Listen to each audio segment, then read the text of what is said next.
Everyone thinks love starts with a first kiss. They're wrong. Real love starts with obsession disguised as suspicion. And for Quan Taiyang, it started at exactly 11:52 p.m. when his black maid walked through the door and he realized he'd crossed a line he could never uncross. I'm about to show you what happens when a Korean mafia boss who controls half of Manhattan loses control over the one thing that matters, his heart.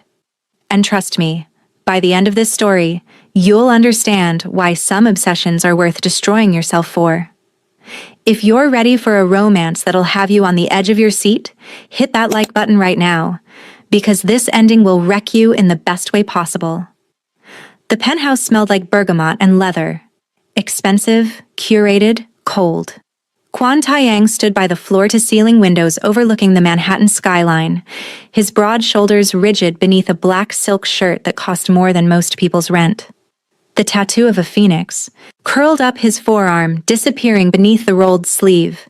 His jaw was sharp enough to cut glass, his dark eyes calculating, always 3 steps ahead of everyone in the room, even when the room was empty. Tonight, it was empty except for him. And he was waiting. The Rolex on his wrist read 11:47 p.m. She was late. Again. Taeyang didn't move, didn't check his phone, didn't pour himself a drink from the crystal decanter that sat untouched on the marble bar. He simply stood there, a statue carved from control and quiet rage, and waited for the sound of her key in the lock. Because Zara Mitchell had been coming home late every Tuesday and Thursday for 5 weeks now, and Quan Taiyang, who built an empire on information, on knowing every secret before it became dangerous, had no idea where she went. But wait, here's where it gets crazy. That ignorance burned worse than the scar across his ribs from a rival's blade 3 years ago, because Taiyang didn't just want to know where Zara went. He needed to know. The kind of need that wakes you up at 3 a.m., the kind that makes a man who's never lost control start tracking someone's phone location, analyzing their credit card statements, reviewing security footage frame by frame. The kind of need that should have terrified him, but didn't. At 11:52 p.m., the lock finally turned. Zara stepped inside, her locks pulled into a high bun, her deep brown skin glowing under the recessed lighting. She wore jeans and a simple cream sweater, her backpack slung over one shoulder.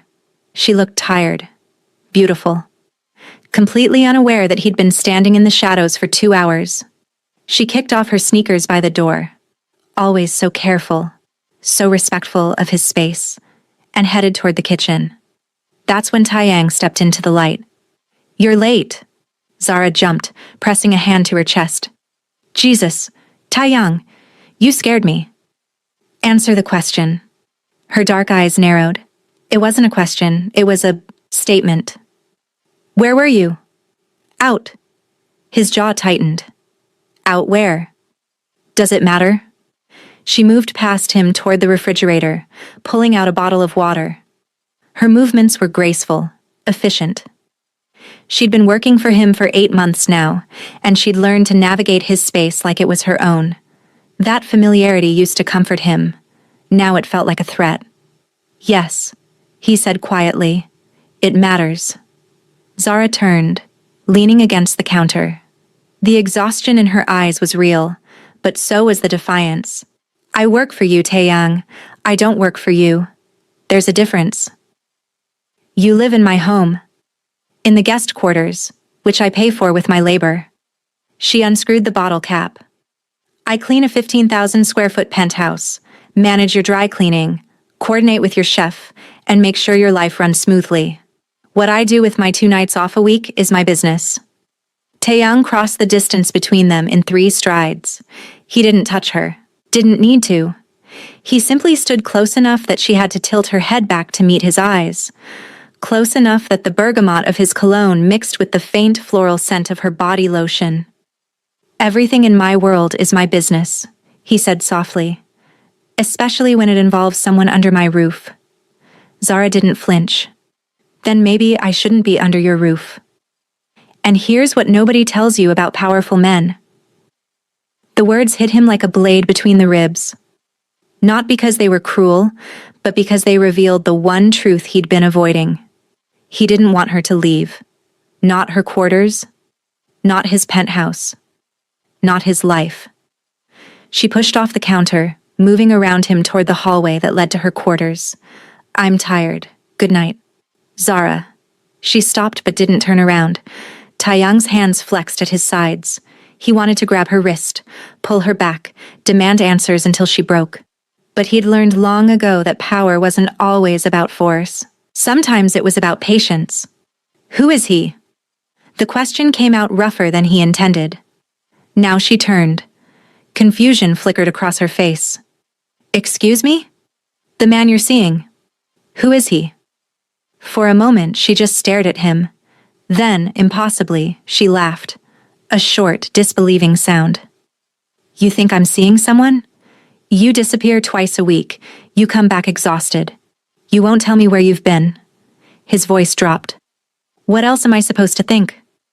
Zara shook her head slowly, something like pity crossing her features. You're supposed to think that I have a life outside of scrubbing your marble countertops, Taeyang. That's what you're supposed to think. She walked away before he could respond.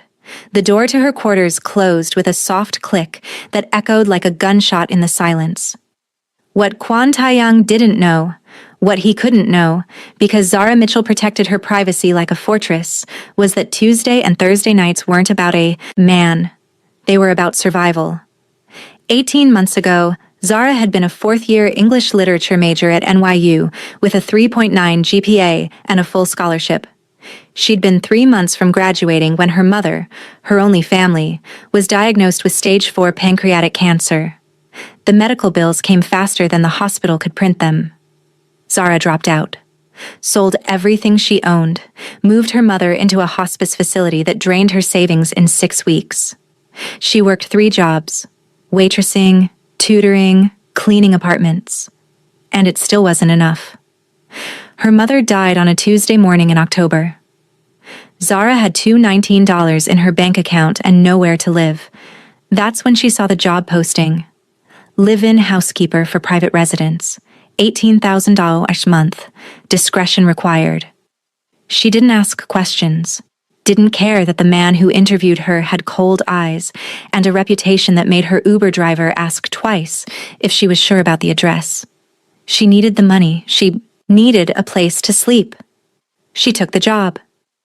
But here's the part that'll change everything you think you know about this story.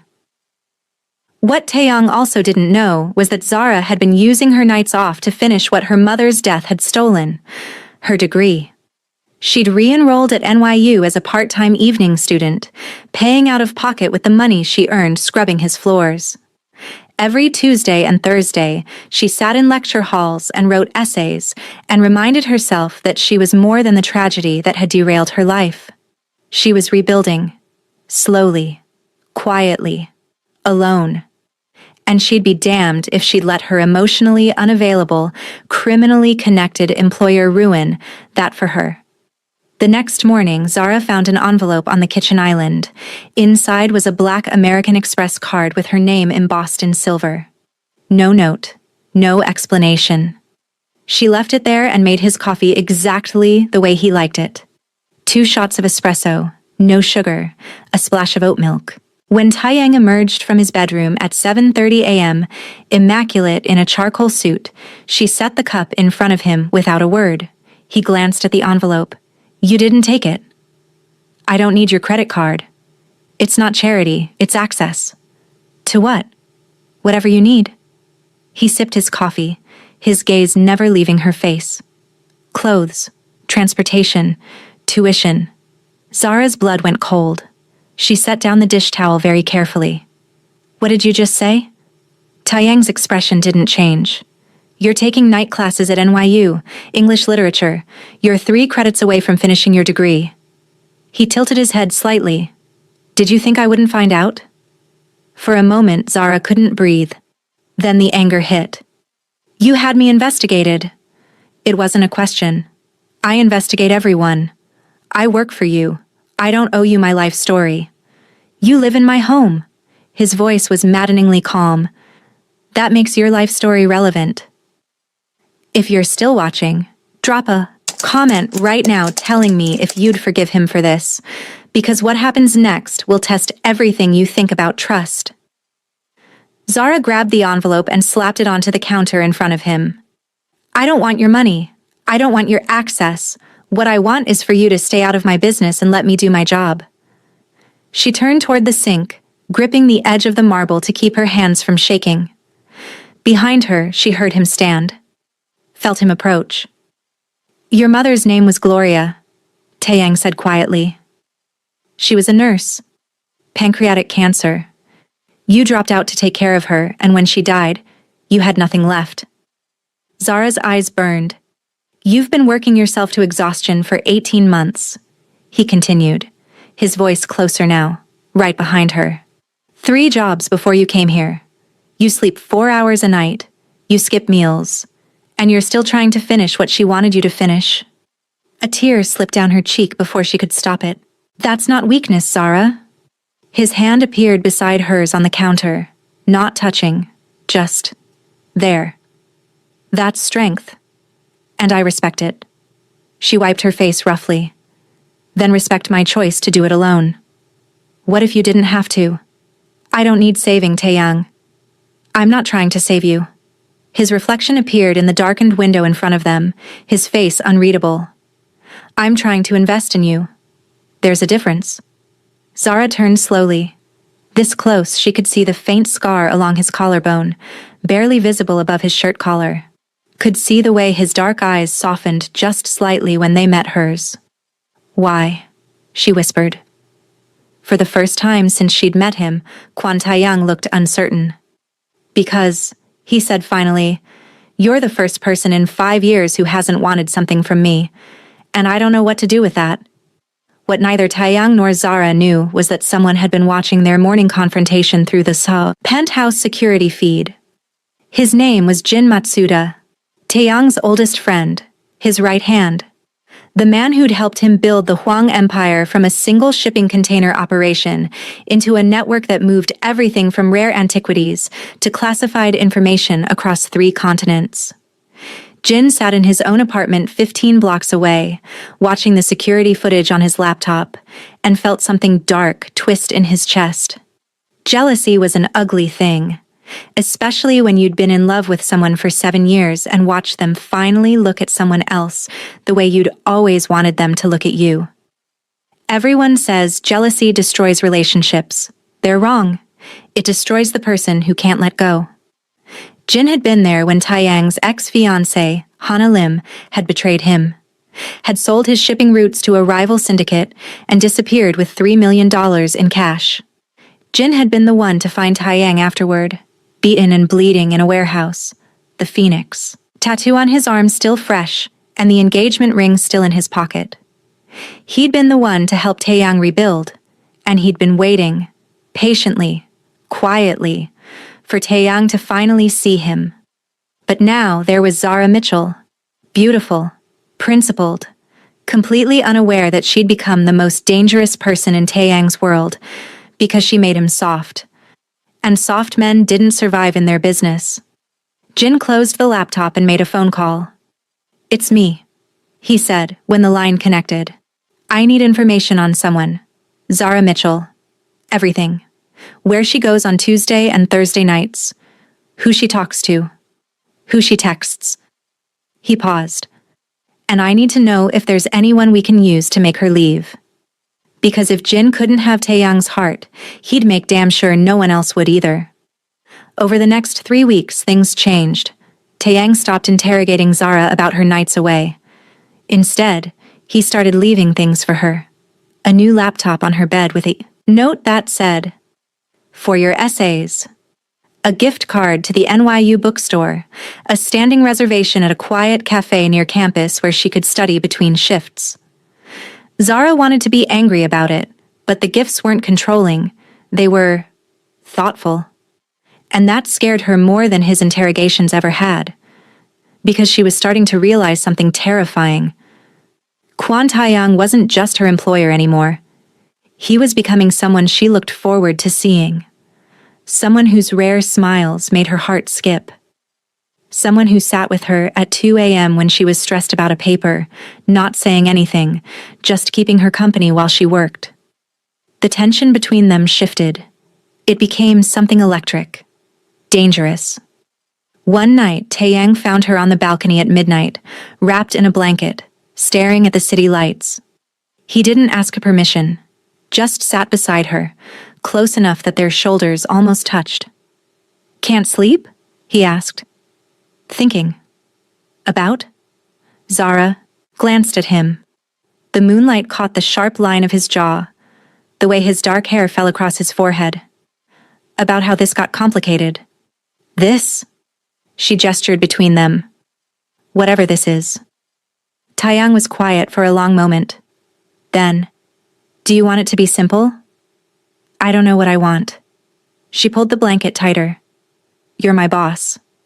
You're also someone who terrifies half of Manhattan. And somehow, you're also the person who remembers that I take my tea with honey and leaves books on my nightstand that you think I'll like. Is that a problem?" "Yes, because I'm starting to forget why I'm supposed to keep my distance." Taeyang turned to face her fully. "Then stop keeping your distance." "Taeyang, I know what I am, Zara. I know what I do." His voice was low, intense. "But I also know that I haven't felt like a human being in 5 years. Not until you walked into my home and refused to be impressed by any of it." Her breath caught. "You make me want to be better," he continued. "Not for the empire, not for the business, for you." "That's a lot of pressure to put on someone," she whispered. "I know." He reached out slowly, giving her every chance to pull away, and tucked a loose lock behind her ear. "But I've never been good at wanting things halfway. Here's what I learned the hard way. When someone shows you who they are through their actions, believe them." Zara was about to learn this lesson too. Before Zara could respond, her phone buzzed. She glanced at it and frowned. "That's weird." "What?" "My professor. She's emailing at midnight." Zara opened the message and felt her stomach drop. "She says there's been a complaint filed against me. Academic dishonesty. She wants to meet tomorrow to discuss my enrollment status." Taeyang's expression went cold. "That's impossible. You've never cheated." "I know that. But someone filed a formal complaint with evidence." Her hands were shaking. "If this goes through, I could be expelled. Everything I've worked for." "Show me the email." Zara handed him her phone. Taeyang read it twice, his jaw tightening with each line. Then he made a call. "Min, I need you to access NYU's administrative system. Now." He listened. "I don't care if it's illegal. Someone filed a false complaint against Zara Mitchell. I want to know who, and I want every piece of evidence they submitted." He hung up and looked at Zara. "This isn't random."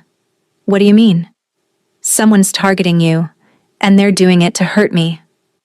It took Min exactly 47 minutes to crack the university system. What he found made Taeyang's blood run cold. The complaint had been filed by an anonymous source using a VPN, but the evidence, fabricated essays, fake timestamps, doctored correspondence, had been uploaded from an IP address that Taeyang recognized immediately. Jin's apartment. Taeyang stood in his office, staring at the information on his screen, feeling something inside. Him fracture. 7 years of friendship. 7 years of trust. And Jin had tried to destroy the one person who made Taeyang feel alive. Zara appeared in the doorway, her face pale. "Did Min find anything?" Taeyang closed the laptop. "Yes." "Who was it?" He looked at her, really looked at her, and saw the fear she was trying to hide, the exhaustion, the desperation to hold on to the one thing she'd been building toward. "It doesn't matter," he said quietly, "because I'm going to fix it. Taeyang, trust me." He crossed to her, taking her hands in his. "Can you do that? Trust me?" Zara searched his face. Then, slowly, she nodded. "Go to your meeting tomorrow," Taeyang said. "Answer their questions honestly. I'll handle the rest." Jin arrived at the penthouse the next morning like he always did, confident, familiar, unaware that Taeyang knew everything. Taeyang was waiting in his office. We need to talk, he said. Jin closed the door behind him. About what? About why you tried to get Zara expelled from NYU. For half a second, Jin's mask slipped. Then he smiled, cold and bitter. I don't know what you're talking about. Don't lie to me. Taeyang's voice was quiet, lethal. I have the IP records, the timestamps, the fake evidence you manufactured. He stood. Why? Why? Jin laughed, the sound hollow. Because I've spent 7 years watching you build walls around your heart, and the second some housekeeper walks through your door, you tear them all down for her? She's not— Don't. Jin's eyes blazed. Don't pretend this is about her degree or her mother or whatever sob story she sold you. This is about the fact that you finally looked at someone the way I've been waiting for you to look at me. The silence stretched like broken glass. I wasted 7 years loving someone who could never love me back. Here's what actually works. Letting go before it destroys you both. Jin, Taeyang said finally, his voice careful. I know. Jin's laugh was broken. You never saw me that way. I know, but I thought if I just waited long enough, if I just proved myself enough. He shook his head. And then she shows up, and suddenly you're buying her laptops and sitting with her at 2 a.m. and looking at her like she's the only thing in the room. So you tried to ruin her life. I tried to make her leave. Jin's voice cracked. Because loving you is killing me, and watching you love her is worse. Taeyang felt something in his chest twist painfully. You're my oldest friend, he said quietly. But if you ever come near Zara again, if you ever try to hurt her again, I will end you. Do you understand? Jin stared at him for a long moment. Then he turned and walked out. The door closed, and Kwon Taeyang sat down at his desk and called every contact he had at NYU. By the time Zara returned from her meeting, her complaint had been withdrawn. The fabricated evidence had been exposed as fraudulent. The anonymous source had been traced and discredited. Her professor had apologized profusely and assured her that her enrollment status was secure. Zara found Taeyang in his office, staring out at the city. It's done, she said softly. He turned. The complaint? Withdrawn. Cleared from my record. She stepped inside. You're doing. Does it matter? Yes. She crossed to him. Because I need to know if you're protecting me or controlling me. Taeyang held her gaze. What's the difference? Protection is keeping me safe. Control is deciding what's best for me without asking. She stopped in front of him. Which one was this? Protection, he said without hesitation. Always protection. Zara studied his face, the exhaustion in his eyes, the tension in his shoulders. It was Jin, wasn't it? Taeyang didn't answer. He's in love with you, Zara said quietly. I know. And you chose me. I chose you the moment you told me I didn't own your nights off. Taeyang reached out, cupping her face gently. I chose you when you left my credit card on the counter. I chose you when you fell asleep on my couch with your textbooks scattered everywhere. His thumb brushed her cheek. I chose you, Zara. Every single day. Zara felt tears sting her eyes. I'm terrified, she whispered. Of me? Of this. Of wanting you. Of needing you. She pressed her hand over his. Of what happens when you realize I'm not worth the trouble. You think you're trouble? Taeyang's laugh was soft, disbelieving. Zara, you're the first peace I've felt in 5 years. He kissed her then, slow and deep and devastating. And Zara kissed him back, like she'd been waiting her whole life for permission to fall. Zara Mitchell graduated summa cum laude from NYU on a Saturday in May. Kwon Taeyang sat in the audience wearing a suit that cost more than most people's cars, surrounded by families with cameras and balloons, completely out of place and absolutely unbothered. When Zara crossed the stage, he stood and applauded until the people around him started clapping too. After the ceremony, he found her in the crowd, diploma in hand, eyes shining. Congratulations, he said. Thank you. She kissed him, right there in front of everyone. For everything. I didn't do anything. You did everything. She laced her fingers through his. You gave me space to finish what I started. You protected me when I needed it.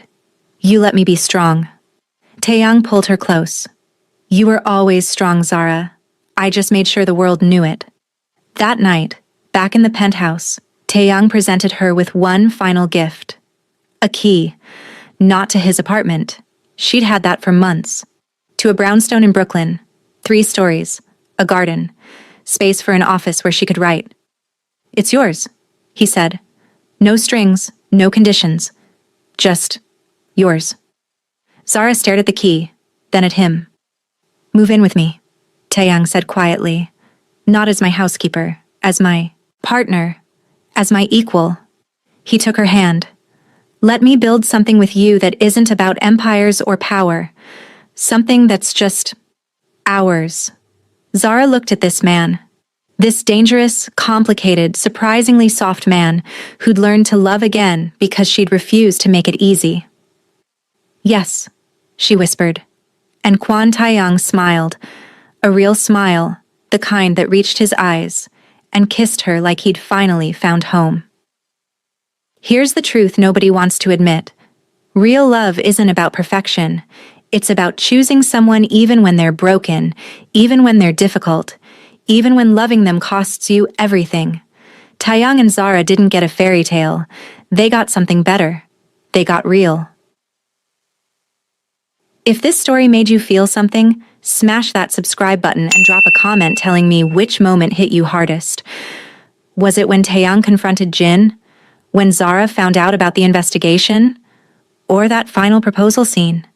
Let me know below. And remember, love isn't always safe, but it's always worth fighting for.